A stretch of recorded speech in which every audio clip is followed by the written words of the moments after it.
ഇതിനു മുന്നേ ഒത്തിരി പരിപാടികളുടെ പാട്ടായിട്ടുണ്ട്, പക്ഷെ ഇത്ര വലിയൊരു പരിപാടിയുടെ പാട്ടാവുന്നത് ഫസ്റ്റ് ടൈമാ. കോട്ടയം ക്യാമ്പസ് ഇവിടെ വന്നിട്ട് ഏകദേശം ഒരു 14 വർഷത്തോളമായി.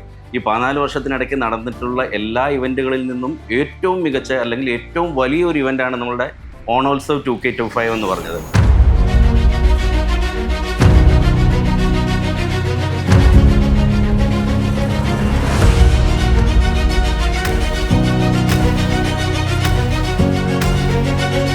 തൃശ്ശൂർ പൂരം തന്നെ ഒരു മിനി വേർഷൻ എന്നൊക്കെ പറയാം. അതുപോലെ ഒരു ഓണം സെലിബ്രേഷൻ തന്നെയായിരുന്നു ഇവിടെ എനിക്ക് ഫീൽ ചെയ്തിട്ടുണ്ടായിരുന്നത്. സ്റ്റാഫുകൾ മാത്രം വിചാരിച്ചു കഴിഞ്ഞാൽ നടക്കുന്ന രീതിയിലായിരുന്നില്ല ഈ വർഷത്തെ കണ്ണൂരിന്റെ ഓണോത്സവം. ഞാൻ വിചാരിച്ചത് ഈ കൊമേഴ്സിലെ കുട്ടികൾ കൂടുതൽ അവർ നമ്പർ ചങ്കിങ് ആയിട്ടുള്ളവരായിരിക്കും എന്നാണ് ഞാൻ വിചാരിച്ചത്. പക്ഷേ ദേ ആർ ക്രിയേറ്റീവ് ബ്രെയിൻസ്. അവരുടെ ഐഡിയാസ് കേട്ട് ഞാൻ തന്നെ ഞെട്ടിപ്പോയി. ഓണോത്സവിൽ കണ്ടിട്ടുള്ള എല്ലാ പ്രോഗ്രാംസും അത്രയും മനോഹരമായത് അതിന്റെ ബാക്ക് എൻഡിൽ വർക്ക് ചെയ്തത് നമ്മുടെ കുട്ടികൾ തന്നെയാണ്. ഓണം എന്ന് പറയുന്ന ഒരു യൂണിറ്റിന്റെ ഒരു സെലിബ്രേഷൻ എപ്പോഴും പറയാം. എങ്ങനെ നടത്തുന്നതൊക്കെ നല്ല പേടിയുണ്ടായിരുന്നു. ടീം മെമ്പേഴ്സ് ആണെങ്കിലും our day and night work ചെയ്തു. ഇവിടെ പ്രാക്ടീസ് സെഷൻസ് ഒക്കെ അടിപൊളിയായിരുന്നു. ആ ഒരു 1 വീക്ക് മുതൽ തന്നെ ഒരു ഓണത്തിന്റെ ഒരു ഓളം നമ്മുടെ ക്യാമ്പസിലുണ്ടായിരുന്നു. നമ്മളിപ്പോൾ ഓരോ ഫ്ലോറിലും കയറി ഇറങ്ങുമ്പോൾ ഒരുപാട് ഡാൻസിന്റെ പ്രാക്ടീസ്, പാട്ട്, അതും ഇതൊക്കെ ആയിട്ട് സ്റ്റുഡൻസ് ഫുൾ ഓണായിരുന്നു. അതായത് നമ്മുടെ കൂട്ടത്തിൽ ബാക്കിയുള്ളവരും എൻജോയ് ചെയ്യാം. നമ്മുടെ കോർഡിനേറ്റേഴ്സ് ആയാലും നമ്മുടെ ബ്രാഞ്ച് മാനേജറൊക്കെ എൻജോയ് ചെയ്യുന്ന കണ്ടാൽ ഇവരുടെ ഒപ്പം തുള്ളണം നമുക്ക് തോന്നും. അത്ര വൈബായിരുന്നു. സോ ലേറ്റ് നൈറ്റ് നമ്മൾ വെന്യൂവിൽ പോയി പൂക്കളം സെറ്റ് ചെയ്യേണ്ട കാര്യങ്ങളാണെങ്കിലും അവിടെ നമുക്ക് അത്തപ്പൂക്കളം ഡിസൈൻ വരയ്ക്കേണ്ട കാര്യങ്ങളാണെങ്കിലൊക്കെ കുട്ടികളാണ്, നമ്മുടെ സ്റ്റുഡൻസ് ആണ്, IIC ലക്ഷ്യയുടെ സ്റ്റുഡൻസ് ആണ് ഏറ്റവും ഫ്രണ്ടിൽ നിന്ന് നമുക്ക് ചെയ്തു തന്നത്. നമുക്ക് കുറച്ച് ടൈം മാനേജ്മെന്റ് ഇഷ്യൂസ് ആദ്യം ഫേസ് ചെയ്തു. പക്ഷേ നമ്മൾ ഗെയിംസ് ടൈമിൽ ഒരേ സമയം തന്നെ 2 ഗെയിംസ് ഒക്കെ കണ്ടക്ട് ചെയ്തു. വൃത്തിയായിട്ട് തന്നെ അത് ഹാൻഡിൽ ചെയ്തു. എല്ലാവരുടെയും ഒരു കൂട്ടായ ഒരു പ്രയത്നമായിരുന്നു. നമ്മൾ മാവേലിയെ ഇങ്ങോട്ട് കൊണ്ടുവരുന്ന ഒരു സംഭവം പ്ലാൻ ചെയ്തു. എന്തായാലും ഒരു ജീപ്പ് ഇറങ്ങണം.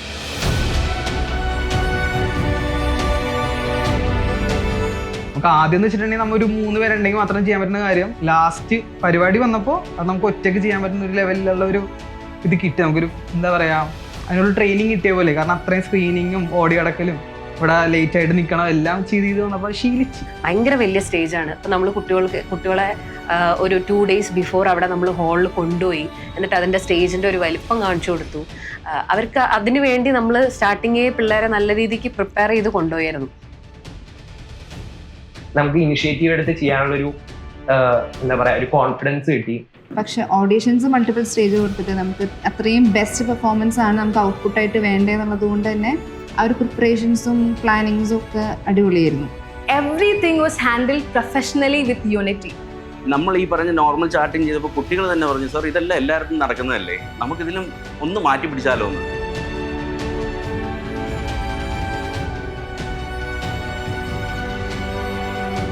ആലേഖ്യ എന്ന് പറഞ്ഞാൽ നമ്മുടെ രാജ രവിവർമ്മയുടെ പിക്ചേഴ്സ് സ്റ്റിൽസ് ആയിട്ട് നമ്മുടെ സ്റ്റുഡൻസ് തന്നെ അത് പോർട്രേ ചെയ്ത് കാണിച്ചു. It was so good. It was a real depiction of Ravi Varma pictures. നമുക്കിപ്പോൾ സൈരൻട്രി ഉണ്ട്, Sita, lady with a garland, അങ്ങനെ കുറേ ഫോർമേഷൻസ് ഉണ്ട്. അപ്പോൾ ഈ പിക്ചേഴ്സിൻ്റെ റിയൽ ആയിട്ടുള്ള ഡെപിക്ഷൻ ശരിക്കും നമ്മൾ സ്റ്റേജിൽ എനാക്ട് ചെയ്ത് കാണിക്കും. നമ്മുടെ കുട്ടികൾ തന്നെ ചെയ്യുന്നതായിരുന്നു. എല്ലാവരും മെയിൻലി ഫോക്കസ് ചെയ്തത് ആനനെ കൊണ്ടുവന്നിട്ടായിരുന്നു. അപ്പോൾ അതിന് കംപ്ലീറ്റ്ലി ഡിഫറെൻ്റ് ആയിട്ട് നമ്മൾ ഈ ഒരു ഏരിയയുമായിട്ട് ബന്ധപ്പെട്ടിട്ടുള്ള ഒരു എൻട്രിയാണ് മാം തന്നത്. കുറേ ആൾക്കാർ മെസ്സേജ് ചെയ്തിട്ടുണ്ടായി. സൂപ്പർ ആയിരുന്നു. എല്ലാത്തിൽ നിന്നും വെറൈറ്റി ആയിട്ട് എനിക്ക് തോന്നിയ ഒരു എൻട്രി ആയിരുന്നു.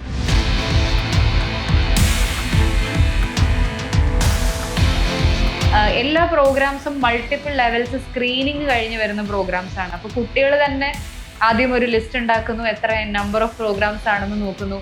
അതിനുശേഷം അവർ തന്നെ ഓരോ ലെവലിലും ഫിൽട്ടർ ചെയ്ത് ഏറ്റവും നല്ല പ്രോഗ്രാംസ് ആണ് അവർ പിക്ക് ആൻഡ് ചൂസ് ചെയ്യുക. അത് സ്റ്റാർട്ടിങ് മുതൽ എങ്ങനെയൊക്കെ എക്സിക്യൂട്ട് ചെയ്യാം, പ്ലാനിങ്ങും അതിൻ്റെ എക്സിക്യൂഷൻസും ഒക്കെ നമ്മൾ സ്ക്രിപ്റ്റഡ് ആയിരുന്നു. നമ്മൾ സ്റ്റോറീസ് ഇടുമ്പോൾ നമ്മുടെ ഫ്രണ്ട്സൊക്കെ ലക്ഷ്യയിലാണോ ഈ പരിപാടി, നിങ്ങൾക്കും ഇങ്ങനെ പരിപാടി ഉണ്ടോ, അങ്ങനെയൊക്കെ. എല്ലാവരും കണ്ടപ്പോൾ എക്സ്പെക്ടേഷൻ, ആരും ഇങ്ങനെ വിചാരിക്കണില്ല ലക്ഷ്യയിലൊക്കെ ഇത്ര വലിയ പരിപാടി നടക്കും. നെറ്റി ശരിക്കും പറഞ്ഞാൽ നമ്മുടെ പരിപാടി കണ്ടപ്പോൾ.